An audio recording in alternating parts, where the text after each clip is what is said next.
Assalamualaikum warahmatullahi wabarakatuh. Pada kesempatan kali ini kita akan mempelajari peristiwa proklamasi kemerdekaan dan upaya membangun kehidupan bangsa yang sejahtera bagian ketiga. Kita akan membahas mengisi kemerdekaan sebagai upaya mengembangkan kehidupan kebangsaan yang sejahtera. Tugas bangsa Indonesia saat ini adalah mengisi kemerdekaan demi mencapai kehidupan bangsa yang sejahtera.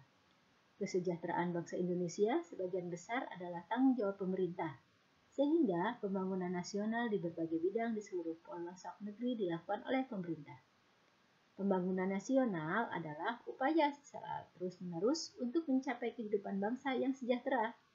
Contoh kegiatan pembangunan nasional di Indonesia antara lain, yang pertama, pembangunan di bidang pendidikan. Tujuannya untuk mencerdaskan kehidupan bangsa dan meningkatkan kualitas sumber daya manusia di Indonesia. Contohnya, pemerintah membangun banyak gedung sekolah dan fasilitas penunjang, diantaranya adalah perpustakaan dan tempat ibadah di sekolah. Pemerintah memberikan bantuan berupa peralatan sekolah seperti buku dan komputer. Pemerintah memberikan beasiswa pendidikan. Memasukkan pendidikan karakter bangsa, seperti moral, toleransi, hak asasi manusia, dan peduli lingkungan dalam kurikulum pendidikan. Manfaat pembangunan di bidang pendidikan adalah mengurangi angka buta huruf di Indonesia, memperbaiki tingkat dan kualitas pendidikan, meningkatkan gaji dan kesejahteraan guru dan dosen. Yang kedua adalah pembangunan di bidang transportasi. Fasilitas transportasi menjadi sangat penting untuk membantu mobilitas atau kegiatan antar tempat masyarakat. Jalan raya dan jembatan adalah contoh fasilitas transportasi yang dibangun oleh pemerintah dari pajak dan hasil usaha negara. Manfaat pembangunan di bidang transportasi diantaranya memudahkan masyarakat bepergian dari satu tempat ke tempat lainnya dengan cepat dan mudah, memudahkan pendistribusian bahan pokok serta menurunkan harga barang pokok di wilayah Indonesia Timur, memajukan perekonomian masyarakat setempat. Yang ketiga, pembangunan di bidang sosial, bertujuan untuk meningkatkan kualitas manusia dan hubungan antar masyarakat. Contoh pembangunan di bidang sosial adalah memberikan izin pembentukan organisasi sosial kemasyarakatan, mendirikan panti sosial untuk menampung anak terlantar dan tunawisma. Manfaat pembangunan di bidang sosial diantaranya memberikan bekal keahlian kepada anak putus sekolah agar dapat bekerja secara layak, memberikan kasih sayang, bekal pendidikan, dan keahlian hidup kepada anak-anak terlantar, meningkatkan rasa kebersamaan dan persatuan dalam masyarakat, meningkatkan dan memeratakan kesejahteraan rakyat Indonesia. Yang keempat, pembangunan di bidang budaya. Indonesia memiliki kekayaan berupa keberagaman budaya bangsa. Untuk melestarikan dan mengembangkan, pemerintah mengadakan pembangunan di bidang budaya. Contohnya sebagai berikut.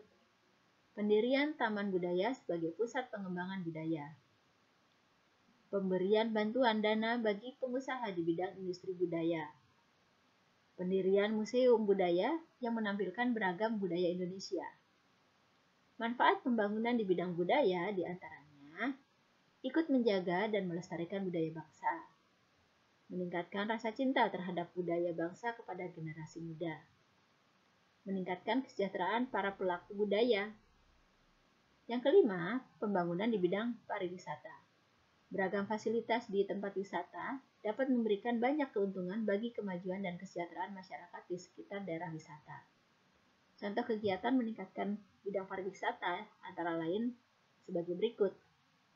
Mempromosikan daerah-daerah wisata di Indonesia dalam pameran pariwisata di luar negeri.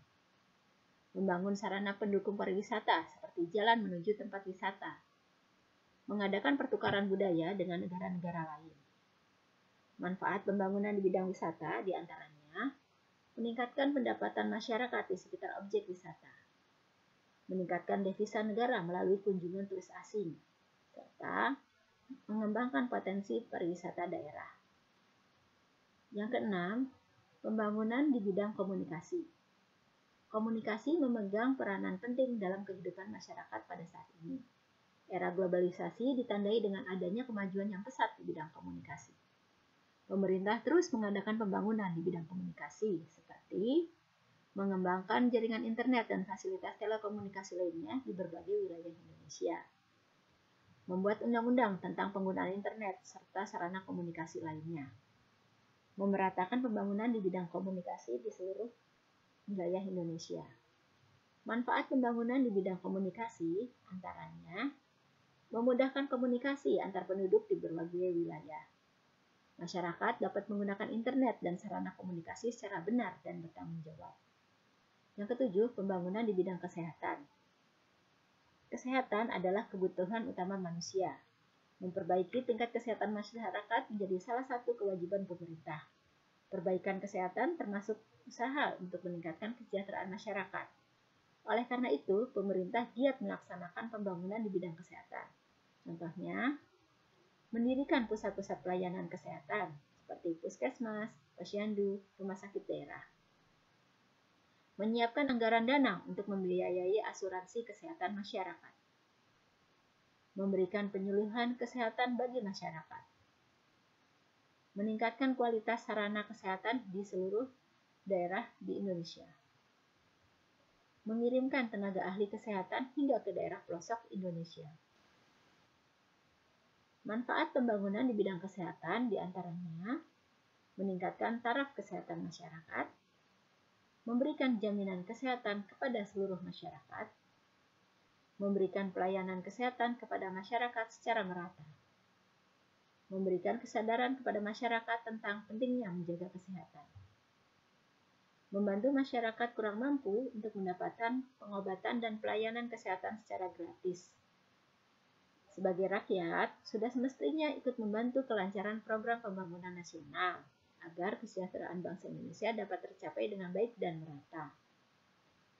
Keikutsertaan masyarakat untuk mendukung kegiatan pembangunan nasional dengan cara-cara berikut: membayar pajak tepat waktu, menjaga dan merawat hasil-hasil pembangunan, memberi saran dan kritik kepada pemerintah terkait pelaksanaan pembangunan. Demikian pembelajaran kita kali ini. Terima kasih. Wassalamualaikum warahmatullahi wabarakatuh.